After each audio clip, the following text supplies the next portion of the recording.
নাহমাদুহু ওয়া নুসাল্লি আলা রাসূলিহিল কারীম। বিসমিল্লাহির রহমানির রহিম। সম্মানিত দর্শক শ্রোতা, আসসালামু আলাইকুম ওয়া রাহমাতুল্লাহ। সয়েল টেস্টের আপাদমস্তক সিরিজের গত পর্বে অর্থাৎ ষষ্ঠ পর্বে আমরা এই চার্টটি দিয়ে আলোচনা শেষ করেছিলাম। অর্থাৎ গত পর্বে আমাদের আলোচনার বিষয়বস্তু ছিল কনসিস্টেন্সি বা কম্প্যাক্টনেস অফ সয়েল। আজকে সপ্তম পর্বে আমরা আলোচনা করব পার্টিকেল সাইজ অফ সয়েল এই বিষয়ের উপরে। তো গত পর্বে আমরা এই চার্টটি দিয়ে আলোচনা শেষ করেছিলাম। সেখানে অ্যানবেলের সাথে স্যান্ডের ঘনত্বের সম্পর্কের একটা সমন্বিত চিত্র আমরা তুলে ধরেছিলাম। সেই ঘনত্বগুলি কি আমরা একটু সংক্ষিপ্তভাবে জেনে নিই। সেখানে বেশ কয়েকটা টার্ম ছিল, যেমন very loose, loose, medium, dense, very dense.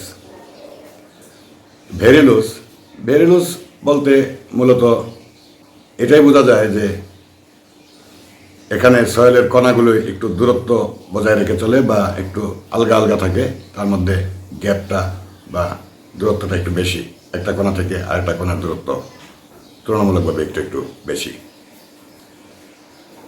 Loose মানে সেখানে ঘনত্ব ভেরি লুজের তুলনায় দূরত্ব একটু কম আর ঘনত্ব একটু বেশি।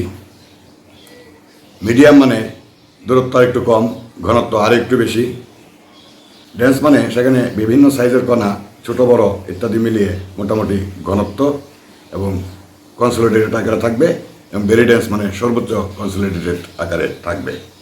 তো আজকে আমরা আলোচনা করব সয়েলের পার্টিকেল সাইজ নিয়ে।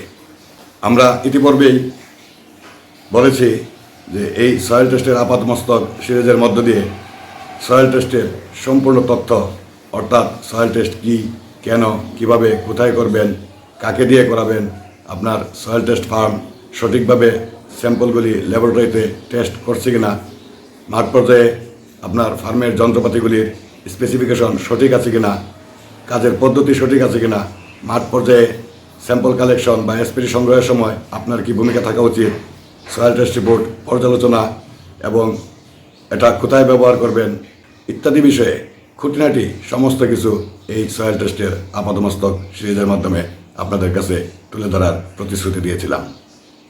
সুতরাং চ্যানেলটিকে সাবস্ক্রাইব করে পাশে থাকুন। যারা ফেসবুক পেজে আছেন পেজটিকে ফলো দিন, লাইক কমেন্ট করে উৎসাহ ও পরামর্শ দিন এবং পাশে থাকুন। ইতিপূর্বেই বলেছি যে সয়েল ক্লাসিফিকেশন হচ্ছে কেবল একটা ভিজুয়াল আইডেন্টিফিকেশন বা দৃশ্যমান অনুমান। আর এই দৃশ্যমান অনুমানের মধ্য দিয়েই আমরা পার্টিকেল সাইজ নির্ধারণের চেষ্টা করব। তদুপরি এটা বোঝার জন্য পার্টিকেল সাইজের একটা নির্দিষ্ট স্পেসিফিকেশন বা নীতিমালা থাকা প্রয়োজন। অন্যথায় মন গড়া নিয়মে আমরা যদি এই পার্টিকেল সাইজকেও নির্ধারণ করি বা সয়েল বর্গকে লিপিবদ্ধ করি এবং অন্য কেউ সেটা তার মন গড়া নিয়মে পড়ে, তাহলে লেখা এবং বোঝার মধ্যে যথেষ্ট দূরত্ব বা পার্থক্য সৃষ্টি হতে পারে। সেই হিসাবে আমরা স্যাম্পলের পার্টিকেল সাইজকে AASHTO M145 ক্লাসিফিকেশন অনুযায়ী ব্যাখ্যা করার চেষ্টা করব। সয়েলে কণার আকার একটি বিশেষ মৌলিক বৈশিষ্ট্য যা মাটির গঠন এবং আচরণ নির্ধারণে সাহায্য করে। মাটির কণাগুলিকে ব্যাপকভাবে তিনটি শ্রেণীতে ভাগ করা যায়, যথা সিল্ট, ক্লে এবং স্যান্ড। আবার স্যান্ডের চেয়ে বড় কণাগুলি নুড়ি বা পাথরও হতে পারে। এই চারটি একটু দেখে নিই। সয়েলের পার্টিকেল সাইজ অনুযায়ী সয়েলকে কীভাবে সংজ্ঞায়িত করা হয় এই চার্টের মাধ্যমে আমরা একটু দেখে আসি। বোল্ডার 75 মিলিমিটার বা 3 ইঞ্চির চেয়ে বড় সাইজের কণাগুলিকে বোল্ডার বা পাথর বলা হয়। গ্র্যাভেল 3 ইঞ্চি থেকে ছোট কিন্তু 4.75 অর্থাৎ 4.75 মিলিমিটারের চেয়ে বড়, অর্থাৎ 4 নম্বর চালনিতে আটকে যায় আর 3 ইঞ্চি চালনি দিয়ে পাস হয়। এই মাঝের এই অংশগুলি, এর মাঝামাঝি এই অংশগুলি হচ্ছে গ্র্যাভেল বা নুড়ি। 4 নম্বর চালনি দিয়ে পাস করে, অর্থাৎ 4.75 মিলিমিটার ব্যাসের চালনি দিয়ে পাসিং করে, আর 200 নম্বর চালনিতে আটকে যায়, অর্থাৎ 0.075 মিলিমিটার ব্যাসের চালনীতে আটকে যায়, এর মাঝামাঝি কণাগুলিকে বলা হয় বালি বা স্যান্ড। আর 200 নম্বর চালনী পাসিং করে অর্থাৎ 75 মাইক্রন এর ছোট কণাগুলি সিল্ট এবং ক্লে হিসেবে অভিহিত করা হয়। এখন আমরা এই প্রত্যেকটা কণার একটু বিস্তারিত জেনে নিই। ক্লে মাটির সবচেয়ে ছোট কণা, যার ব্যাস 0.005 মিলিমিটার বা 5 মাইক্রন। খালি চোখে এই কণার আকার দেখা যায় না। হাইড্রোমিটার অ্যানালাইসিসের মাধ্যমে এই সাইজের ডিস্ট্রিবিউশন বের করা সম্ভব। ক্লে ভেজা অবস্থায় আঠালো লাগে এবং শুকনো অবস্থায় শক্ত থাকে। ক্লে পানিকে ধরে রাখতে পারে এবং পানিকে আকর্ষণ করতে পারে। পানির প্রবেশতা বা পারমিয়েবিলিটি তুলনামূলকভাবে কম, খুব ধীরে ধীরে পানি নিষ্কাশিত হয়। এর ভিতরে ছোট এবং ক্ষুদ্র ক্ষুদ্র অসংখ্য ছিদ্র থাকে, যেগুলি পানি ধরে রাখতে সহায়তা করে। এটা অত্যন্ত উর্বর প্রকৃতির মাটি হয়। এটি পুষ্টি ভালোভাবে ধরে রাখে এবং ভেজা অবস্থায় এটি জমাট বেঁধে যায়। পলি 0.005 মিলিমিটার থেকে 0.075 মিলিমিটার ব্যাসের কণাগুলিকে পলি বলা হয়। এটা শুকনো অবস্থায় অনেকটা পাউডার বা ময়দার গুঁড়ার মতো লাগে, ভেজা অবস্থায় হালকা পিচ্ছিল হয়। এর ছিদ্রগুলি বালির থেকে ছোট কিন্তু কাদার থেকে একটু বড়, যা পানি ধরে রাখার বৈশিষ্ট্য প্রদান করে। মাঝারিভাবে উর্বর, সহজে কম্প্যাকশন করা যায় এবং পানি নিষ্কাশনকে বাধাগ্রস্ত করে। বাতাস এবং পানি দ্বারা ক্ষয়প্রাপ্ত হওয়ার ঝুঁকি থাকে, অর্থাৎ স্কাওয়ারিং বা ওয়াশ আউট হয়ে যাওয়ার মতো সম্ভাবনা আছে। বালি 3টি প্রাথমিক কণার মধ্যে সবচেয়ে বড় কণাটির নাম হচ্ছে বালি। সাইজে এটা 4 নম্বর চালনী দিয়ে পাসিং এবং 200 নম্বর চালনী দিয়ে রিটেইন, অর্থাৎ 4.75 মিলিমিটারের থেকে ছোট এবং 0.075 মিলিমিটারের থেকে বড় এর মাঝামাঝি কণাগুলিকে বালি বলে আখ্যায়িত করা হয়। আঙ্গুলের মধ্যে এটাকে নিয়ে ঘষলে আঙ্গুলে ধারালো একটা ভাব অনুভূত হবে। খুব দ্রুত পানি নিষ্কাশন হয় এবং পানি ধরে রাখতে সক্ষম নয়। এতে পুষ্টির পরিমাণ কম এবং ছিদ্রগুলি বড় হয়, বায়ু চলাচলের সুবিধা থাকে, যে কারণে গাছের শিকড়ের জন্য অত্যন্ত উপযোগী। বিয়ারিং ক্যাপাসিটি অনেক বেশি হয়, তাই বিল্ডিংয়ের ফাউন্ডেশনের জন্য সবচেয়ে উপযোগী লেয়ার। বালিকে আবার 3 ভাগে আমরা ভাগ করতে পারি, যথা fine sand, medium sand, coarse sand, অর্থাৎ সূক্ষ্ম বালি, মধ্যম বালি, মোটা বালি।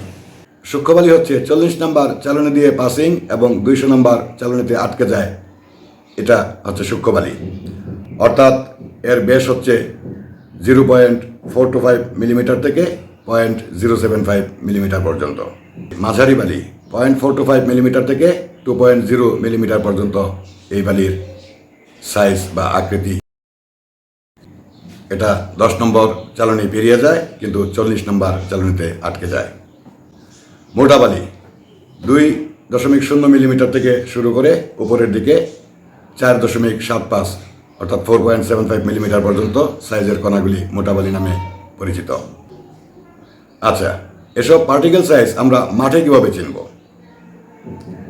কিছু সহজ ভিজুয়াল পদ্ধতি অ্যাপ্লিকেশনের মাধ্যমে আমরা সহজেই এই সাইজগুলি মাঠ পর্যায়ে আলাদা করে নিতে পারি। সেগুলির মধ্যে আছে জার পরীক্ষা, স্পর্শ পরীক্ষা ইত্যাদি। একটি সহজ ভিজুয়াল ইন্সপেকশন এবং স্পর্শ পরীক্ষার মাধ্যমে আমরা সহজেই নুড়ি এবং বালির পার্থক্য করতে পারি। বোল্ডার 3 ইঞ্চির থেকে বড় যে কণাগুলি, সেগুলি চোখে দেখে সহজেই আলাদা করা সম্ভব। গ্রেভেল বা নুড়ির কণাগুলি ছোট পাথর বা নুড়ির মতো স্পষ্টভাবে দৃশ্যমান, যখন বালি সূক্ষ্ম দানা হিসাবে পৃথকভাবে দেখা যায়। আঙুলের মধ্যে ঘষা দিলে বালি রুক্ষ মনে হয়, কিন্তু বৃহত্তর কণাগুলি অর্থাৎ নুড়ি কম রুক্ষ মনে হয়। ফিল্ড টেস্ট বা অনুভূতি পরীক্ষা। পলি এবং বালিকে আলাদা করার জন্য, অর্থাৎ সিল্ট এবং স্যান্ডকে আলাদা করার জন্য আমরা ফিল্ড টেস্ট বা অনুভূতি পরীক্ষা প্রয়োগ করতে পারি। কিছু ভিজা নমুনা হাতের মধ্যে নিয়ে বৃদ্ধাঙ্গুলি এবং তর্জনীর মধ্যে এভাবে ঘষলে বালিগুলি ময়লাযুক্ত মনে হবে, সেক্ষেত্রে পলি মসৃণ এবং হালকা পিচ্ছিল মনে হবে।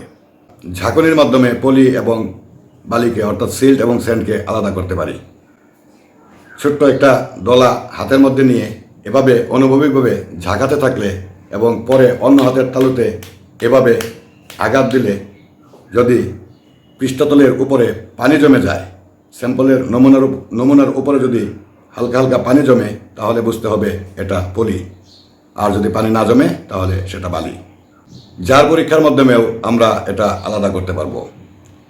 একটা স্বচ্ছ কাচের জার বা কাচের গ্লাসের মধ্যে কিছু নমুনা সাথে পানি মিশিয়ে ভালোভাবে ঝাঁকিয়ে স্থির হওয়ার জন্য এক জায়গায় রেখে দিলে বালিগুলি 1 মিনিটের মধ্যেই নিচে জমে যাবে, অর্থাৎ সেডিমেন্টেশন হয়ে যাবে, আর পলি পুরোপুরি জমতে 1 ঘন্টার মতো সময় লেগে যেতে পারে।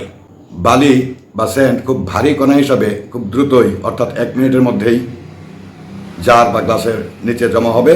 তারপর 1 ঘন্টার মধ্যে পলি এবং কাদা বা ক্লে অনেক সময় 1 দিনের জন্য চলে যেতে পারে বা ধীরে ধীরে সেটা সেডিমেন্টেশনে যাবে। এই জার টেস্ট বা কাচের স্বচ্ছ গ্লাসের মধ্যে আমরা এই পরীক্ষাটির মাধ্যমে মাটিতে উপস্থিত স্যান্ড, সিল্ট এবং ক্লের একটা পার্সেন্টেজও অনুমান করতে পারি। আচ্ছা, এখন সিল্ট এবং ক্লে এটা মাঠ পর্যায়ে কীভাবে বুঝবো তার একটু নমুনা বিশ্লেষণ করি। ফিল্ড টেস্ট বা অনুভূতি পরীক্ষা। ছোট্ট একটু নমুনা হাতের মধ্যে নিয়ে এভাবে ঘষলে যদি মসৃণ মনে হয় এবং সহজেই আঙ্গুল থেকে উঠে যায়, তাহলে সেটা হচ্ছে পলি। আর যদি আঙ্গুলের সাথে লেগে থাকে আঠার মতো লেগে থাকে, তাহলে সেটা হচ্ছে কাদা। ফিতা পরীক্ষা বা রিবন টেস্ট। ছোট্ট একটু স্যাম্পল হাতের মধ্যে এভাবে রোলিং করলে আস্তে আস্তে লম্বা হতে থাকবে, তারপরে এভাবে চাপ দিলে যদি অনেক লম্বা ফিতার মতো তৈরি হয়, তাহলে সেটা কাদা। আর যদি সেটা ভেঙে যায়, গোড়া গোড়া হয়ে যায়, তাহলে সেটা হবে পলি বা সিল্ট। Jar test. এই পরীক্ষাটির জন্য সামান্য কিছু স্যাম্পল একটা স্বচ্ছ কাচের জার বা কাচের গ্লাসের মধ্যে নিয়ে সেখানে ডিটারজেন্ট টাইপের পিচ্ছিল কোনো বিচ্ছুরক এজেন্ট যেমন ডিশ ওয়াটার সাবান ইত্যাদি মিশিয়ে ভালোভাবে ঝাঁকিয়ে একটি নির্দিষ্ট স্থানে স্থিত হওয়ার জন্য রেখে দিতে হবে। বালি যেহেতু ভারী, সুতরাং বালিগুলি 1 মিনিটের মধ্যেই জারের বা কাচের গ্লাসের নিচে সেডিমেন্টেড হয়ে যাবে। তারপরে আস্তে আস্তে সিল্ট সেডিমেন্টেশন হবে। এটা সেডিমেন্টেশন হতে 1 ঘন্টার মতো সময় লেগে যেতে পারে। আর ক্লে আরও ধীরে ধীরে সেডিমেন্টেশন হবে, এটা অনেক সময় 24 ঘন্টাও সময় লেগে যেতে পারে। আর এখান থেকে উচ্চতার অনুপাত নির্ণয় করে আমরা মোটামুটি স্যাম্পলে উপস্থিত স্যান্ড, সিল্ট এবং ক্লের পার্সেন্টেজেরও একটা প্রাথমিক ধারণা নিতে পারি। আসলে আমরা মাঠ পর্যায়ে সেই সিপ, কাচের জার, কাচের গ্লাস এত সব যন্ত্রপাতি নিয়ে যদি কাজ করতে যাই, তাহলে বিষয়টা অনেক কঠিন হয়ে যায়। যেহেতু বিষয়টা ভিজুয়াল আইডেন্টিফিকেশন, তাই আমাদের দক্ষতা এবং অভিজ্ঞতাও এক্ষেত্রে কাজে লাগাতে হবে। সম্মানিত দর্শক শ্রোতা, সয়েল ক্লাসিফিকেশনের গ্রেইন সাইজের আলোচনা এ পর্যন্তই। পরবর্তীতে আগামী পর্বে আমরা মাটির প্লাস্টিসিটি নিয়ে আলোচনা করবো ইনশাল্লাহ। আজকে এ পর্যন্তই। ভালো থাকুন, সুস্থ থাকুন, পরবর্তী পর্বের জন্য অপেক্ষায় থাকুন। আল্লাহ হাফেজ। আসসালামু আলাইকুম ওয়া রাহমাতুল্লাহ।